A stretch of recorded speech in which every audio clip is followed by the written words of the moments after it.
What's going on, ladies and gentlemen? It is episode number 22 of Changemakers. That's right. This is a very special episode. I am very excited to have our guest for this show, as well as we're making this a tribute to Rick Hoyt. Very fitting guest that we have, as they have overcome very similar struggles or been a part of the struggles of Rick Hoyt's life. For those of you who don't know Rick Hoyt or haven't seen the post yet, Rick Hoyt passed away at the age of 80 on the 17th of March, and we want to pay tribute to him as he was an absolute change maker. If you guys could do me a favor as you jump on, this is an episode not about politics.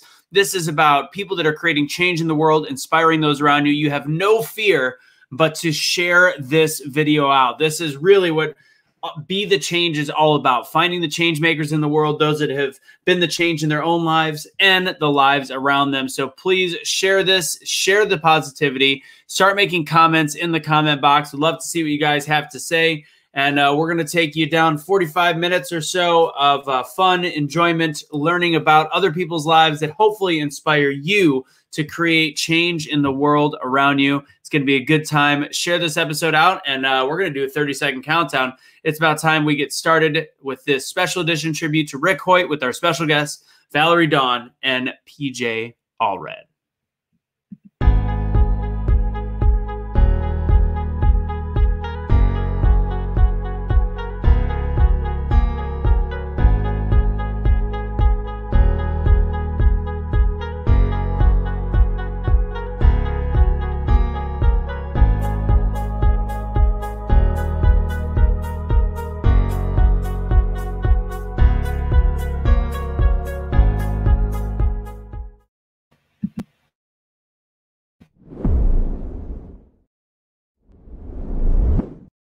What's going on, everybody? It is Anthony Russo from Be the Change. This is actually my favorite show. As much as you guys probably see me talk about politics and you see Truth Will Set You Free and some of the other political rants we do, this, on the other hand, is what Be the Change is all about. This is our flagship show. This is the show that talks about the power of positivity and the power of creating change in the world around you. So I'm going to ask one more time, do me a favor, share this out there, hit the like button. I see you, Sherry. I see you, Rose. Start making comments in the comment box. And I'm going to go ahead and throw up the banner. Well, first I'll throw this up there. All of our episodes are available on podcast within a couple days of the show. That goes for Truth Will Set You Free, Questions Unraveled with Emily Nicole, Concert Vengers when we have it, and of course this show, Changemakers, as well. So you can find us on #BetheChange.com/podcast. And that goes for all of the podcast networks, including Apple, etc. You'll be able to find it on there. We would love for you guys to subscribe. For those of you looking at some of our stuff on the website in terms of shopping, we are revamping all of that in the next week. So whatever is on there might not be on there very long. So make sure you check that out if there's anything. If not, look forward to a lot of cool new shirts. I actually, in my rant earlier today, used the phrase blunt force logic. That will definitely be on a t-shirt. I'm very excited about that. And if you'd like to support anything that we do, I always throw this on the bottom of the screen. Venmo and Cash App, all well and good. PayPal, cool. If you want, the biggest thing I like people to do is become part of our Patreon community. Our Patreon community is where I get to give a little extra stuff. We do Motivational Mondays. We talk a little bit more about Cash. I'm going to be reading Cash's letter tonight. I'm going to make that video. And then tomorrow we have a Zoom call with our Patreons for Q&A. So if you'd like to join our Patreon, it is patreon.com/BetheChange USA. And as a reminder, it only bills once a month. So if you join in the middle, please just stick around for at least 15 days or however long it takes to get to the beginning of the month. Besides that, we can start the show. I'm excited. To give a preface, I am a 7-time, I thought 8, marathon runner, but I can't figure out what the 8th one was. I've run a marathon 7 times. And when I got inspired to run marathons, one of the first people, because there's 2 of them, that I started to follow was Dick and Rick Hoyt. Dick was 40 years old when he started running with his son, and we'll play some of those videos in a little bit. And his son had cerebral palsy. And with that, he almost felt as though he didn't have a disability. His son felt he didn't have a disability anymore, and they became one. And they ran over 900 races together, all the way from marathons to triathlons to Ironman. And I was just very drawn to them, got to meet them leading into my very first marathon, got to see them speak, and it's been an inspiration to me. Now, with that said, the guests for this episode, who I'll be bringing up in just a second, are phenomenal people, and we've got a great story that we'll tell on how we met at the Super Bowl a year and a half ago, so 2 Super Bowls ago, and just their mission. And it is Valerie Dawn and PJ Allred. Valerie is a wife, a business owner. She's a mom and an advocate for the voiceless. She decided nothing was impossible because her son is her inspiration. He was quote unquote deaf, crippled, all the quotes, because you never know what you can or can't say anymore. Learned to hear, walk, and then run. And you'll see an awesome video of that. Her goal is to touch 1 million lives, and she's well on her way. And hopefully this is part of that ripple effect that she'll have on the people watching this. He survived life support and had a very grim future, but he is here today with her. Never stopped trying, walked at 4 years old, spent hours alone outside practicing football, and he defines everything about inspiration, sportsmanship, and just a phenomenal attitude getting through life. And I cannot wait to bring them up. Ladies and gentlemen, Valerie Dawn and PJ Allred. What's going on, you two? Hey, how are you? I'm great. I am so excited to have you guys on here. Continue to make comments on the side. As Rose said, share this out there. Share the positivity. Thank you, Maria. You switched your name from the Toeless Runner to now back to your name. I love it. Okay, so Siggy, thank you. All right, Valerie, I want you to tell you and PJ to tell your story, and then we'll get into how you and I met. But I want you guys to have the floor and tell the story of PJ and everything that happened with high school and all the way from childhood. Go, the floor is yours. Yeah. Yep. Okay. So when I was pregnant with PJ, it didn't look good. He had like a 13% chance of survival. And we just kept going. I made them take pictures every week because I didn't think I would have a baby book. And so we made it to week 34, and they decided, oh my goodness, we're going to have to take this baby. We're going to do a blood transfusion and he'll be born. Well, they decided to check again. And strangely enough, they'd flown the blood in. The levels went down, which my OB's wife said that never happens. So we just progressed. Well, it was Thanksgiving weekend, and I was having some contractions, but they sent us home. So I went back to the doctor the next week. He wasn't moving much, didn't really have much hope. And so he was taken instantly and first he was put on a respirator. He was really sick, and he had jaundice really bad and severe anemia. And so they put him on a ventilator. His lungs burst. They told me he was going to die. I said, I think he's going to be okay. I mean, we made it this far. I think he's going to be okay. And so I told my mom that, and she said, all right, then we'll go with that. And so 2 days later, his lungs burst again. They didn't even bother telling me. They already told me he was going to die. What are you going to add to that? And so we made it past that. Well, then they told me he was going to need a trachea because he could not breathe without the ventilator. They tried to take him off, and it just wasn't going to work. And so they got in there and they decided to check one more time. So they looked, and the stenosis that was in his throat from the ventilator was gone. So they took him off the ventilator. He was breathing with just a little CPAP. And then they said, I said, I think he's going to come home for Christmas. And they said, oh, honey, he won't be out till January, the end of January. And we left the hospital December 23rd. And I took him home, and everything seemed fairly normal for a little bit.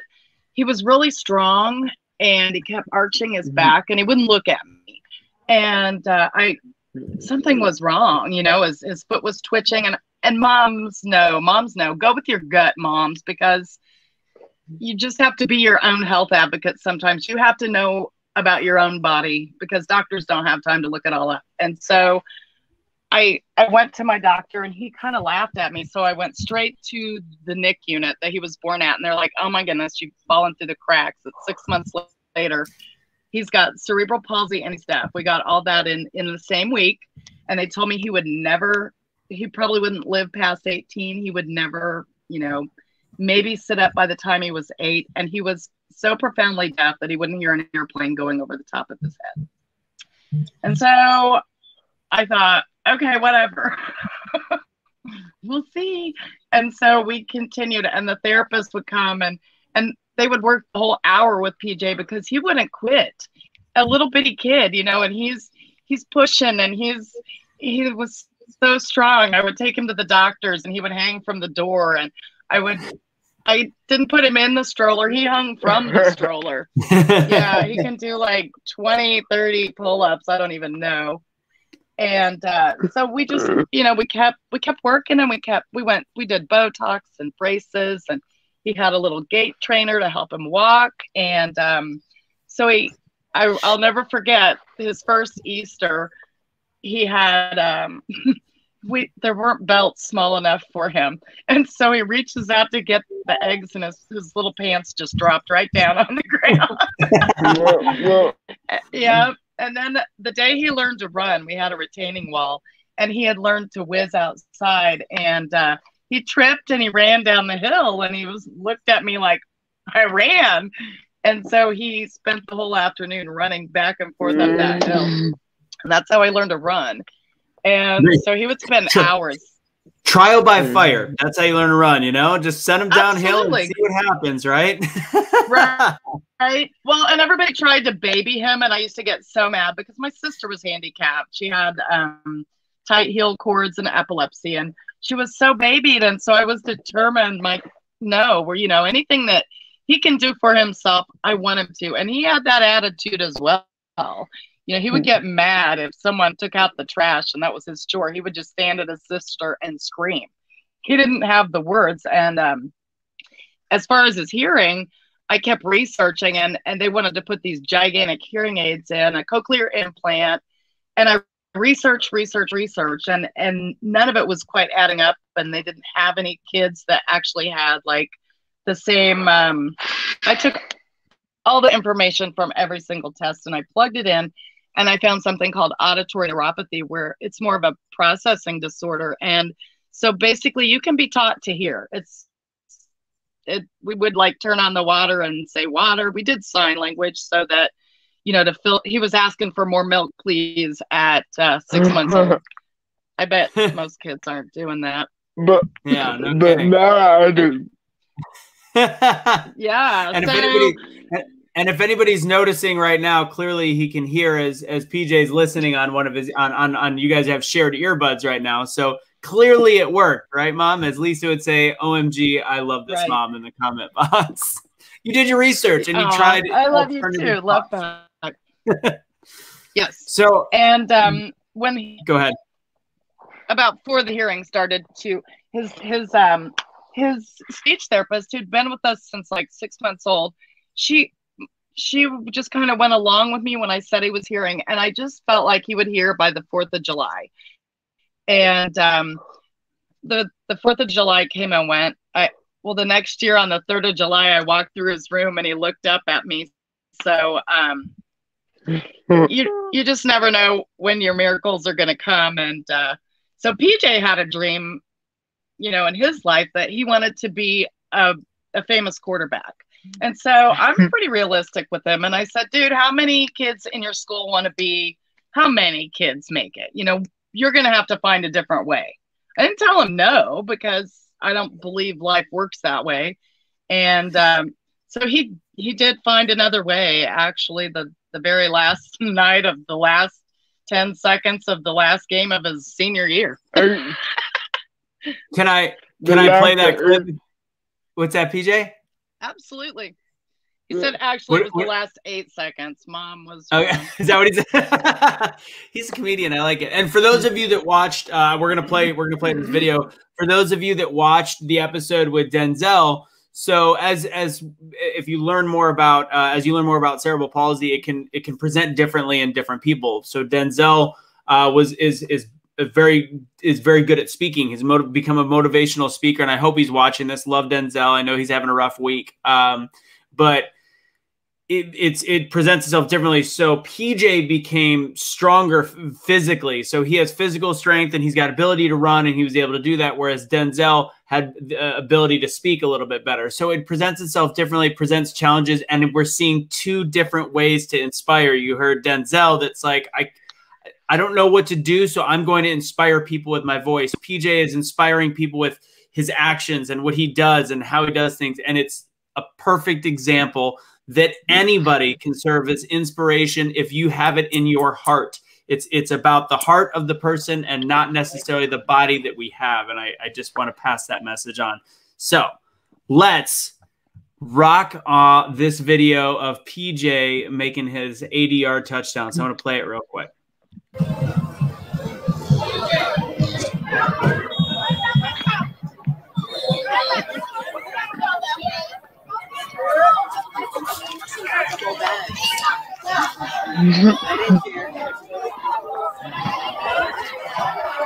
got PJ Allred on the outside. He's moving up the field. But my back was hurting. 40. 40. 40. He's in for the touchdown.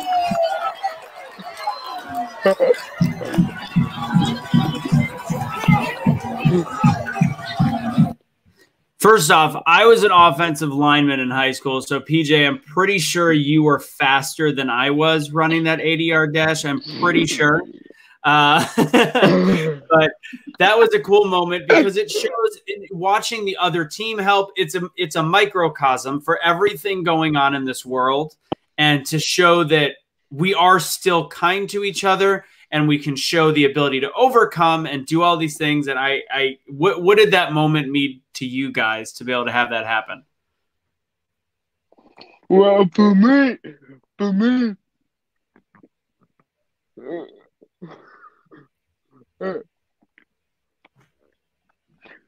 like my back was hurting. His back was hurting. Because we can go to the chiropractor. We didn't get into the chiropractor in time that day.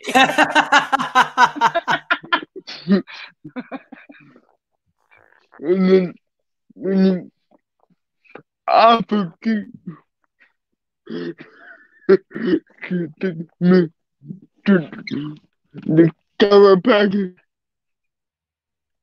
I could run faster than anyone. Yeah, he wants you to know he runs faster, but he was a little slow because he hadn't been to the chiropractor. Oh, so I already said, PJ, that you're faster than me, and now you're saying you can go faster. Cool. I see how it is. It's all good. You know, you can keep talking smack. Yeah. He talks a lot of smack. I do remember that. I do remember that from meeting him. He's quite funny. So that happened, and you became kind of a big deal, PJ. At that moment, you were on, I believe, did it make SportsCenter top 10, correct? Well, yeah. Here's the crazy thing. So after the game, I said, "What do you want to do?" He wants to go get pancakes and chocolate milk or something. So we go to Perkins. We're in a small town. You know, there's like 2 places open, and I'm sitting in the parking lot. We're waiting for my husband to show up, and I said, "PJ, you have like 1,000 views." And he goes, "I'm going to wait till tomorrow. It will be way bigger." And so, yeah. So I'm at work and I'm looking, it's going like 10,000, 20,000, 40,000. And so. And I didn't care at that moment when it became viral. When it went viral, you didn't care. Didn't care. So he made the news. He did, ESPN top picks. No, top 10. Top 10 picks. Play. Yeah, because he Get told it right, me he was going to be Mom. Come on on. ESPN, you know. And I know, I suck. Third kid, he's lucky, you know. Okay.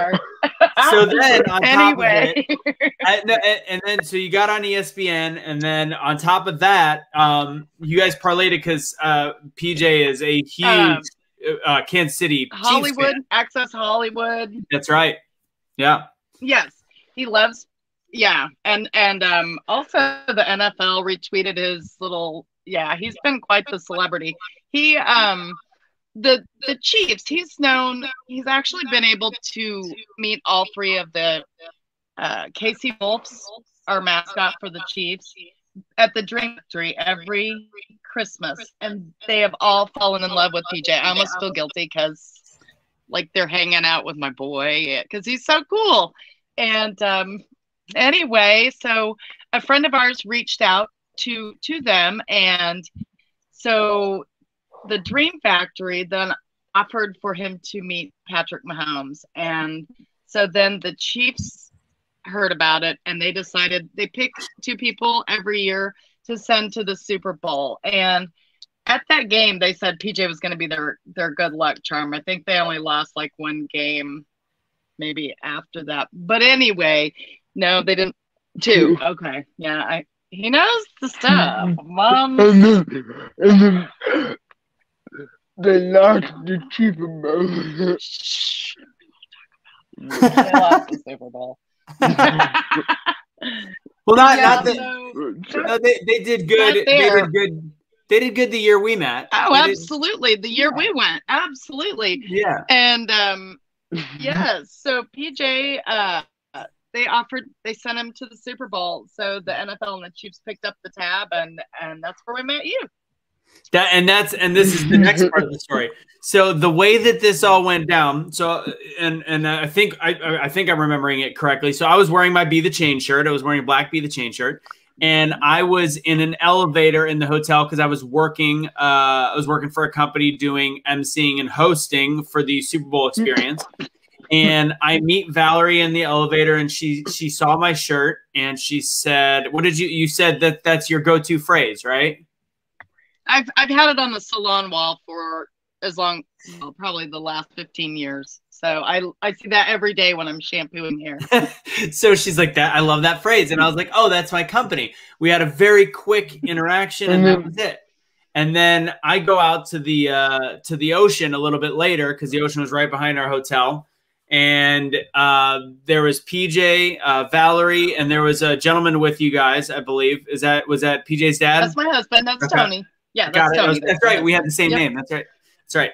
So Yep. I remember Yeah. we're just, and I'm hanging out with my shirt off, being chubby Anthony, and we started talking about the Chiefs and what I did, and I was like, hey, you should have PJ come by later. I'll announce him because we would do like the first round pick of the Kansas City Chiefs quarterback, and I wanted to do that for PJ. So you said, let's take a picture, and we did not recognize each other at this point. Apparently, I look much thinner in a t-shirt than I do with a t-shirt on. So I put my t-shirt on, and we go, and she goes, "Oh my God, that was you in the elevator earlier." And then we start talking, we exchange information, and she told me all about PJ as well as her mission to influence and inspire and create positivity and all this stuff. So we have been friends on social media wise ever since. And it's been phenomenal. And I love that. I've been talking about getting you guys on the show. And then it all of a sudden dawned on me. I was like, I want to do a Dick Hoyt special and talk about disabilities and the power of overcoming. And who better than Valerie and PJ, right, Valerie? That's right. We actually spoke about Dick Hoyt on the beach. Did we? Talked about that. Yeah, we did. Yes. Oh, that's funny. It wasn't a lot, but you were talking about how you were inspired by them. I don't even know how that came up. I think that was where we had that conversation. It's just a short one. I actually got to meet Dick Hoyt 2015, maybe. And he was telling his story at one of our company functions, and he was talking about how all the struggles, and he said that when they told him that he was going to be a vegetable, he said, well, he'll be broccoli. And I fell in love then because that's what we always said PJ was going to be broccoli. Yeah. I'm trying to share this picture. There you guys are. You. Yeah. There's you and Dick Hoyt. There you go. What an amazing man. He paved the way, you know, and with what happened with PJ's touchdown, there were 4 other boys that got to run that had cerebral palsy that year. And I know there'll be more, you know? Yeah.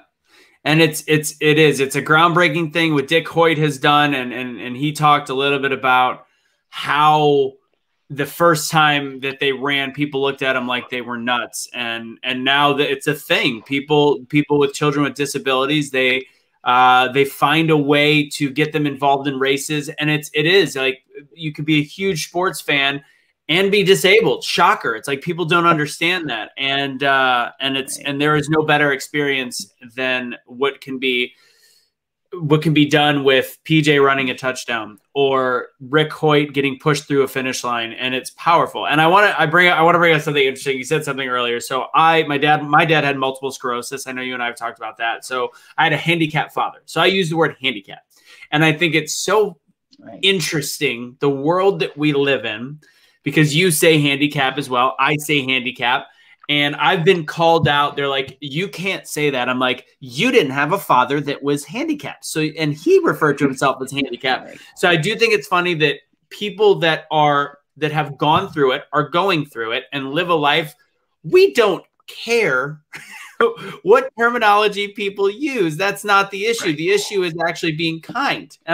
What's your opinion on phrasing of disabled, handicapped, etc.? Okay. They always call it handicap parking. Do they not? Truth. Facts. Prove me wrong. I had a. It's a word. People in words. People get so offended by words. I know that my daughters are real sensitive about the R word, and I about died one day when this boy's using it, saying that guy is a. Yeah. You know, I mean. It's just words at the end of the day. You can't let anyone else define you. You can only define yourself. Actions speak much louder than words in real life, but somehow we've been caught up in words much more than we are in actions, unfortunately. Yeah, absolutely.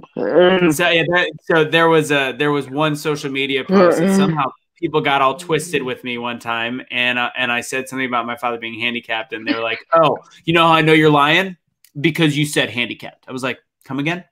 Like what?" They're like, "You would use the word disabled if you knew anything about, you know, being." And I was like, "Okay, you're now saying that I don't have a disabled father. This can't be real life."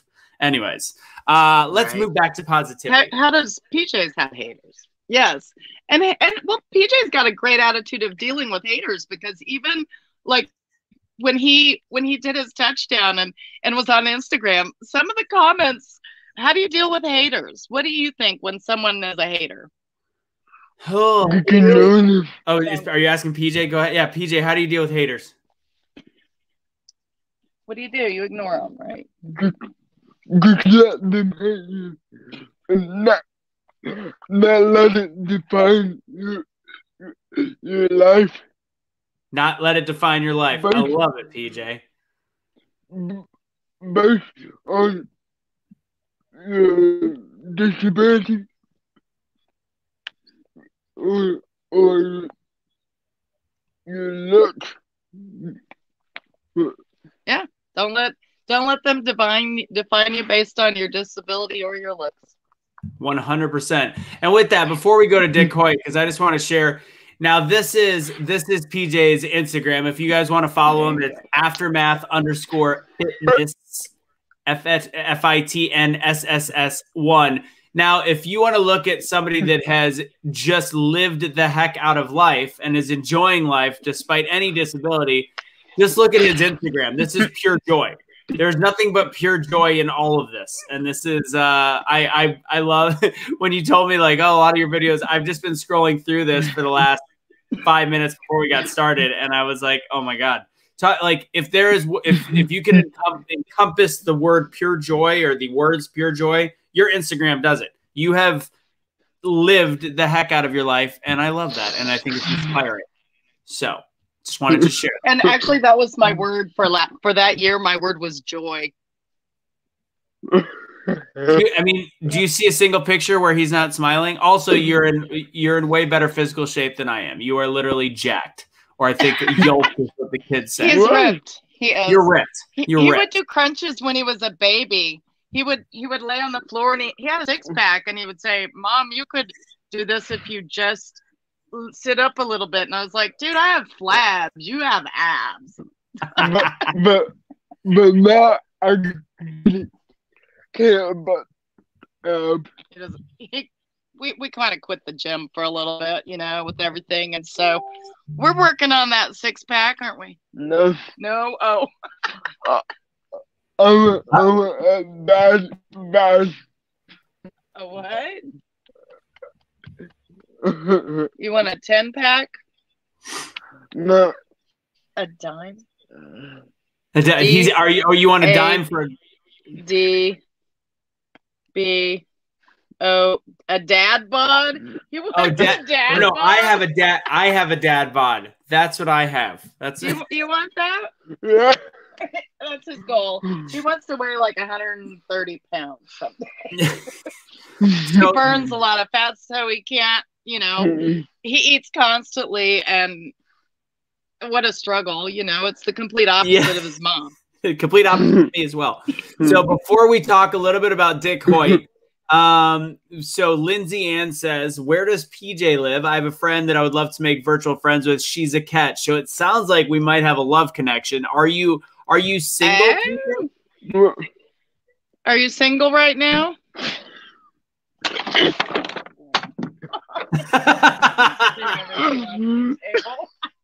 Oh, that's funny. Are you guys? I don't know. You don't know? You're not sure? Depends on the week. Play on, playa. I love it. What are you guys still? You're Missouri based. What part of Missouri are you guys again? We're Missouri. We're in central Missouri, right in the middle of the state. Yeah. Got it. Central Missouri. So Lindsay, I got their information. So if you want to do the intro, I can make that happen. And just a rule. This is a rule. If you end up getting married to this young lady, and someday I am an officiant, so I'm doing the wedding. All right. I got $49.99 online. I paid for it. I can let the girl slide in my DM. He can let the girl slide in his DM. Oh, I heard that. Yes, I did, and that is phenomenal. Oh my God, that's great. Oh man. Okay, so you're a hot mess, dude. He is hilarious. All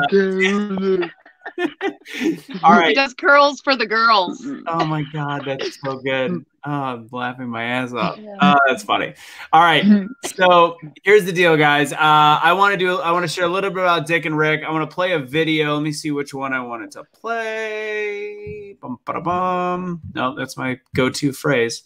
Yeah, I want to play this real quick. It should be about a 2 or 3 minute clip. Best one that I found that kind of encompasses the story of Dick and Rick Hoyt. And if you don't know anything about them, I encourage you to learn a little bit more afterwards. Research. Just all you got to do is look up Dick and Rick. And an amazing man and son, and I'm sure came with their flaws. And we'll probably talk a little bit about that real quick. But I'm going to go ahead and share this video. Let's see, which one is it? I think it's this one. Let me make sure I'm playing the right one. Yep. All right. I'm going to go and play this real quick on the side and let you guys watch it. All the audience as well as YouTube. Their story and a human commitment that goes far beyond and far back.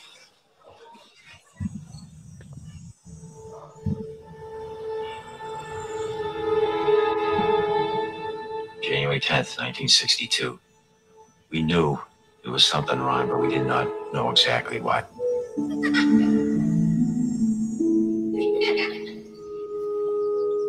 The doctor said, forget Rick. Put him away, put him in an institution. He's going to be nothing but a vegetable for the rest of his life. We cried a little bit. We talked, and we said, no, we're not going to put Rick away. We're going to bring Rick home and bring him up like any other child.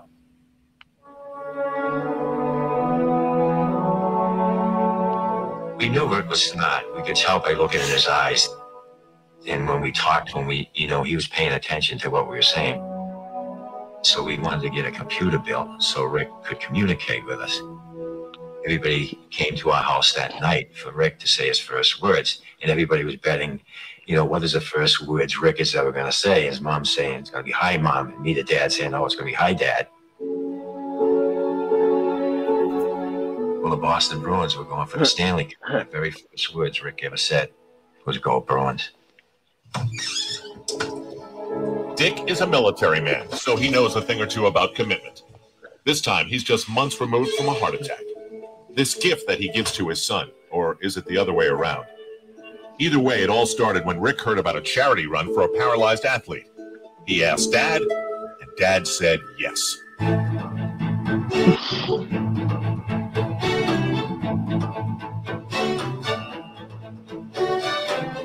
The gun went off, and we went off with all the other runners, and everybody thought that Rick and I would just go to the corner and turn around and come back.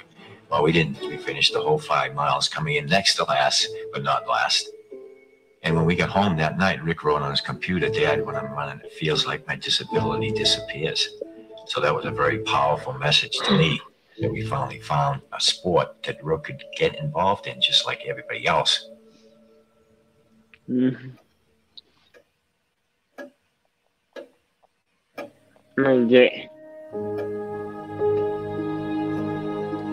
Rick is my motivator. He inspires me.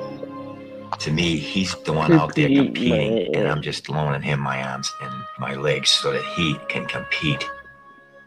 There's just something that gets into me when I'm out there competing with Rick that I can't explain it, and we're able to go faster. And it's just an unbelievable feeling.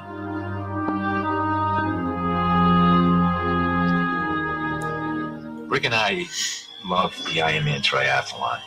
To be out there competing with the best triathletes in the world, to be accepted to compete along with these triathletes. Just to be out there on that pier with all the other triathletes and then waiting in the water for that cannon to go off. It was just so exciting. The feeling coming down the finish line in a leaky drive, it's just an awesome experience. With the crowd there, all the excitement, the noise, and the announcers announcing, all the adrenaline just gets flowing.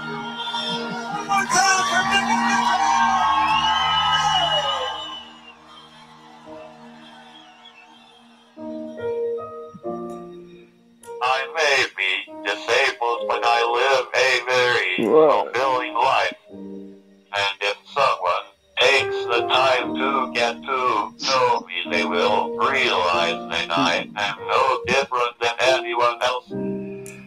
Here he is. He graduated from public high school. He's graduated from college. He's out there competing in road races and triathlons. He lives a happier life probably than 95% of the population. Rick would tell you that, if he was physically able to do something, that he'd probably play basketball or football or hockey. But then he always says, no, the first thing he'd do is sit down, have me sit down in his wheelchair and he'd push me. It really makes me feel good that he appreciates, what I'm trying to do to help him out, and he'd do the same thing for me. Ooh. Always one of my favorite things to watch. So rest in peace, Dick. I wanted to make sure we played the clip where he was finishing the Ironman. And for people that know a little bit about running and racing, etc., he got really fast. Like, they were incredibly fast. I was considered at one point semi-elite in terms of speed. They were running a 2:40 marathon, which is faster than I could even think of. And then the other great part about it, his dedication, Dick Hoyt's dedication, was he didn't even know how to swim. He was he hadn't ridden a bike in 20 years. And once they went from doing the marathon thing to the triathlon to then the Ironman, which anybody that doesn't know about Ironman, that is an absolute insane amount of working. And you're adding another body to it. And it's impressive that he, at the age of 40, out of shape, decided to start doing this. He battled heart conditions. He had a heart attack and was running within a couple months each time. And together they competed and ran over 900 races all in all. And my personal story with that is, and I mentioned this on Motivational Monday this week because I did dedicate it to Dick, is I was in my best shape of my life. I went to go run the Tampa Bay Gasparilla half marathon, and I was trying to get a PR, my best time, and I set a goal of 1:30. Did not know that Dick and Rick would be running that one, and they were at that point in their life in 2008 or so. They were slower than I was, but that just had happened because they were still. He was very quick into his 60s, Dick, and every time I got tired, they were crossing a different part of the course. And as you can hear, when they're finishing, although they're not in the top 10 or the top 20, when they're finishing, the crowd goes absolutely berserk.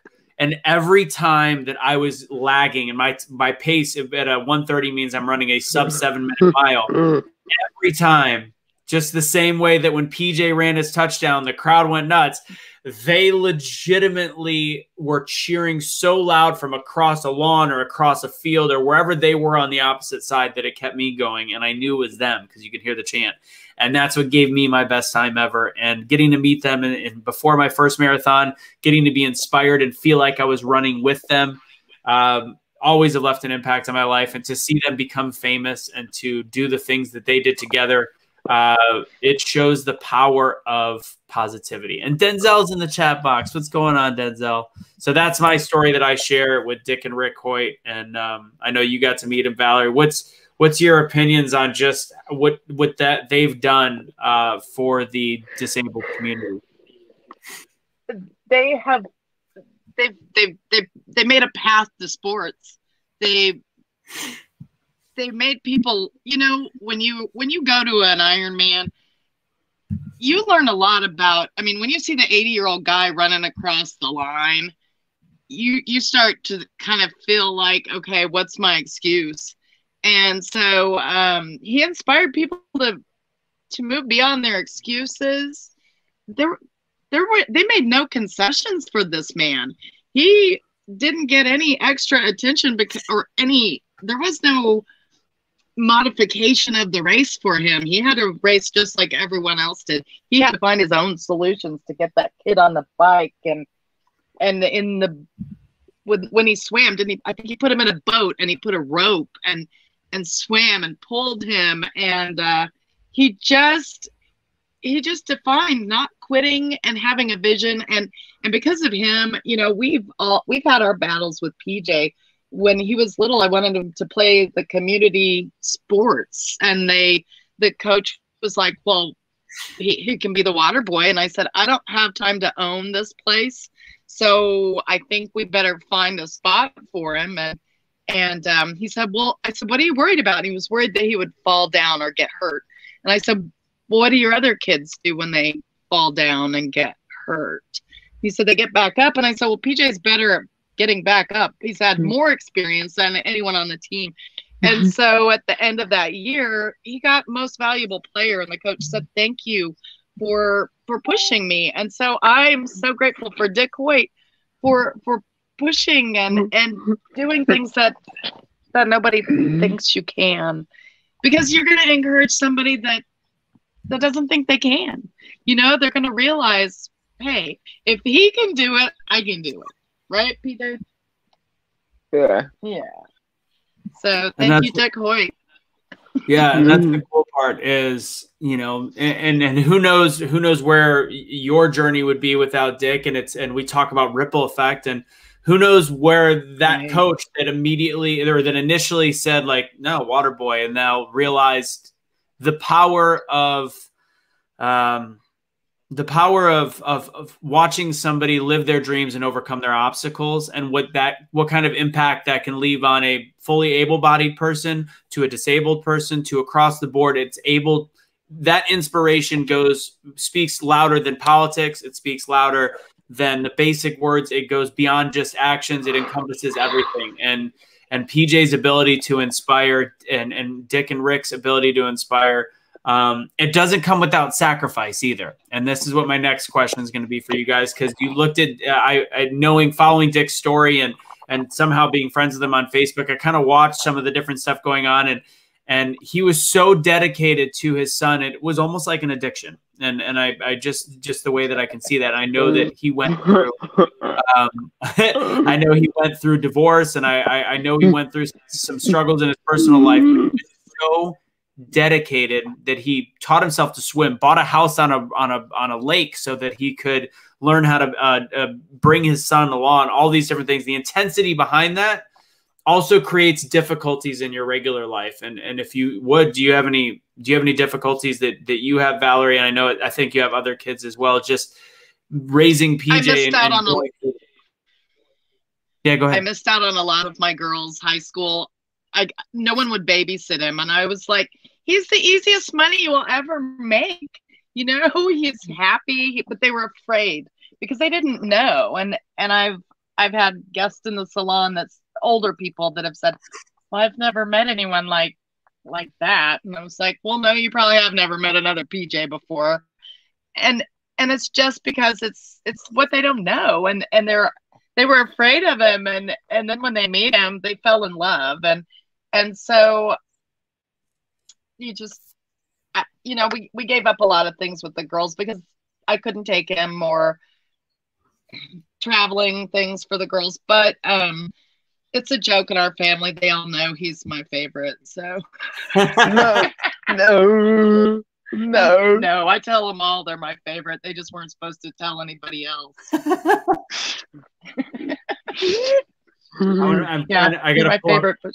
I want to pull up this one picture before we end with PJ and I. Before I do that, though, so with that said, how is it difficult for your girls or your husband at all, or is it just a learning curve, or how has that gone over the years? You know, 50% of marriages with a handicap, disabled child, and mine was one, you know. So my husband has been amazing. He's been with PJ since he was 4. Actually, I've known him since I was 16. My dad ran him off because he was too old. Then when he was really old, my dad loves him. So right. That's great. Yeah. I always knew I'd marry him someday. So, but he's really been good to help make sure that PJ gets out there. He actually picked him to go to the Super Bowl with him physically, not mom. So, but he's had a ton of support. My girls actually, my daughter was standing up for special needs kids in kindergarten. It's just a thing. I mean, you just go make the world a better place. It doesn't matter how hard it is. There's going to be challenges. Every single person is fighting with something. You don't know what it is. And when people would ask me, what's wrong with your kid? I would laugh and say, I don't know what's wrong with yours, because they're all a little bit weird.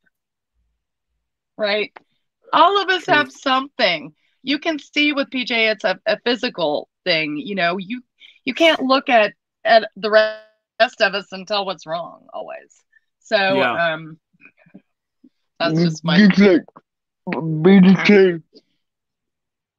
Yeah, be the same. Or be the change. Be the change. Be the change. Speaking oh, he of that, wanted to show you. Oh, look, there you are. This is the day that we met. This is in Miami. God, that water is so blue, and I miss going to places. But yeah, that's the picture that PJ and I. That was when I put my shirt on, and we were like, "Oh, we met in the elevator." So if you're listening to that part of the story, that's it right there. What did PJ want to show? Stick something up in the camera. Stick it up there. Oh, there it is. Hold on. Still rocking the bracelets. Yep. I love it.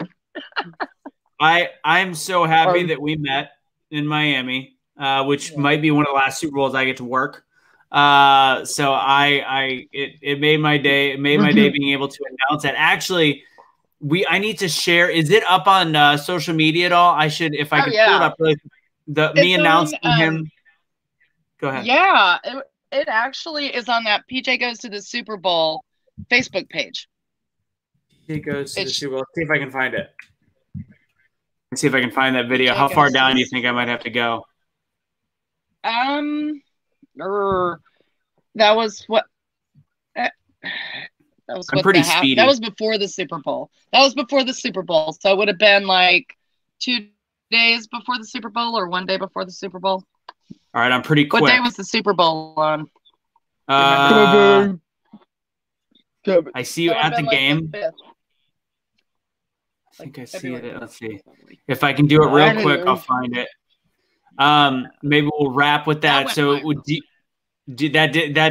well, you know, it was a very talented MC. Let's be honest. I actually had to change my goal to 10 million lives because I know we did 1 million. Yeah. And that's one of the last things that I want to ask you, and that is, what is your goal for creating change and impact in the world? And I asked that to all the guests on Changemakers. What is your goal? Well, you've already kind of talked about it, but what's your goal? What's your direction? And how are you working towards that? Okay, well, before I had like a major phone disaster and life kind of went on an insane roller coaster of one crazy thing after the other, I started a normal as a setting on a dryer is going to be my, I want to help people realize there's no such thing as normal except on your dryer, and to help each person find their voice, because I think every single voice matters. Every one of us. We all have something special and unique, and not everybody has the courage. Sometimes you have to go first so that then they get brave and feel like they can go next. So that's my next goal. Oops, sorry, that got really loud. I'm trying. There it is. All right, I found it. Awesome. Hey, look. Let's see if I can. Hold on one sec. That was the one where he made sure he didn't look fat in. You know, we got 16,000 views on this, PJ. We did pretty good. 16,000 views. That's a lot. Not too shabby. Plus all right. On Instagram. So before I play this, what's PJ's goal? What do you got next? I know you're big into fitness. What else does he have going on? I want to get a foundation with you and be a coach. He wants to start a foundation with youth and be a coach. With me? With him? With me? Who? We're gonna start a foundation. Who's starting a foundation? Where are we starting a foundation? I'm down. What are we doing? How can I help? With you. Okay. All right. With you. We're gonna Mom, PJ, we got to get to work. I like this idea. Okay. Something to do with disabled youth, overcoming challenges. I love it. So with that, I'm gonna. What's that, Valerie? I said I'm in. I'm in. PJ didn't give us a choice. He just signed us up, and that's the best way to. That's the best way to get into stuff. So I'm gonna play this video, and then we'll all say goodbye at the end of this. So this is me introducing PJ. Me introducing PJ to at the NFL draft. So let's go ahead and show this. Let me make sure I did audio. I might not have done. Oh yeah, I did. Let's see. Can you hear that? If I play it? Yeah. Yep. Does that sound good? Valerie, were you able to hear that? I heard it sounded wobbly. Okay. It should be all right. Let's see if it plays through. NFL draft. The Kansas City Chiefs are making their first selection here in 2019. Drafting a very talented running back out of Smith High School with a record-breaking 80 yards per carry average. Ladies and gentlemen, PJ.